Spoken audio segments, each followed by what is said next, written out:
Kami dari kelompok 3A kelas Indralaya, mata kuliah Praktikum Biokimia 2 akan menampilkan video tentang uji ekstrak sirih dan beluntas sebagai antibakteri.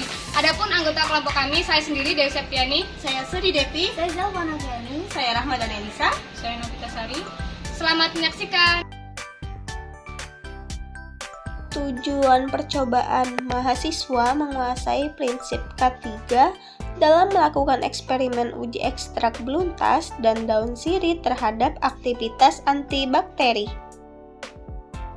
Alat yang digunakan ada cawan petri, panci, kompor, gas LPG, spatula, saringan, kertas steril, jarum ose, batang L, dan gelas kimia. Selanjutnya, bahan yang digunakan ada ekstrak daun sirih, ekstrak daun beluntas, umbi ganyong, gula pasir, air, agar-agar atau swallow, dan alkohol 70%.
Kesimpulan 1.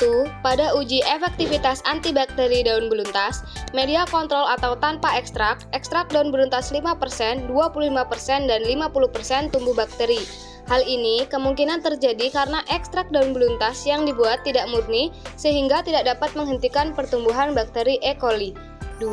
Pada uji efektivitas antibakteri daun sirih, pada media kontrol atau tanpa ekstrak dan pada ekstrak daun sirih 5% tumbuh bakteri. Sedangkan pada ekstrak daun sirih 25%, bakteri masih tumbuh tetapi hanya sedikit dan hanya di bagian pinggir media. Sedangkan pada ekstrak daun sirih 50%, bakteri tumbuh sangat sedikit dan hanya di bagian pinggir. Sedangkan di tengah media tersebut hanya diamati tidak adanya bakteri. 3. Pada ekstrak daun sirih 50%, bakteri tumbuh sangat sedikit dan hanya di bagian pinggir. Sedangkan di tengah media tersebut diamati tidak adanya bintik putih yang menandakan tidak adanya bakteri E. coli. Hal ini terjadi kemungkinan dikarenakan kurang meratanya larutan ekstrak daun sirih konsentrasi 50% pada media. 4. Pada ekstrak daun sirih konsentrasi 50% cukup efektif untuk menghambat pertumbuhan bakteri. 5. Konsentrasi ekstrak yang meningkat akan menyebabkan kadar bahan aktif antibakterinya juga semakin besar. Maka kemampuannya dapat menghambat pertumbuhan bakteri juga semakin besar. Baiklah, itu saja penampilan video dari kelompok kami. Terima kasih, semoga bermanfaat. Kami akhiri. Wassalamualaikum warahmatullahi wabarakatuh.